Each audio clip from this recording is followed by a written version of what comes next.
કેન્દ્રીય ગૃહમંત્રી અમિત શાહ 10 દિવસમાં બીજી વાર એટલે કે આવતીકાલે અમદાવાદની મુલાકાતે આવશે. અમિત શાહ દ્વારા 23 જાન્યુઆરીથી 26 જાન્યુઆરી દરમિયાન વસ્ત્રાપુર જીએમડીસી ગ્રાઉન્ડ ખાતે ચાલનાર હિન્દુ આધ્યાત્મિક અને સેવા મેળાનું ઉદ્ઘાટન કરાશે. જે બાદ ગુજરાતમાં 651 કરોડના વિવિધ વિકાસ કામોનું ખાતમુહૂર્ત અને લોકાર્પણ કરવામાં આવશે. આ ઉપરાંત તેઓ રાણીપ વિસ્તારમાં સરદાર ચોક ખાતે જંગી જાહેર સભાને સંબોધિત કરશે.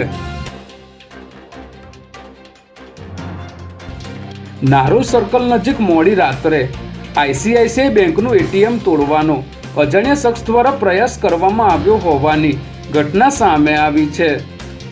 નારોલ સર્કલ ખાતે સરોવર એવન્યુમાં આવેલ આઈસીઆઈસીઆઈ બેંકના એટીએમમાં તોડફોડ થઈ હોવાનું, જેમાં એટીએમનું કેશ મૂકવાનું લોક તેમજ બીજા એટીએમનો સ્ક્રીનવાળો ભાગ તૂટેલો હોવાની એટીએમની સફાઈ કરવાનું કામ કરતા પ્રવીણ સોલંકીએ માહિતી આપી હતી. ત્યારે અહીંના સીસીટીવી કેમેરા ચેક કરાતા રાતના 2:15 વાગ્યાની આસપાસ કોઈ અજાણ્યા ઈસમે એટીએમમાં જઈને ચોરીનો પ્રયાસ કર્યો હોવાનું જાણવા મળ્યું હતું. જેના આધારે દાણી લીમડા પોલીસે અજાણ્યા શખ્સ વિરુદ્ધ ગુનો દાખલ કરી કાર્યવાહી હાથ ધરી છે.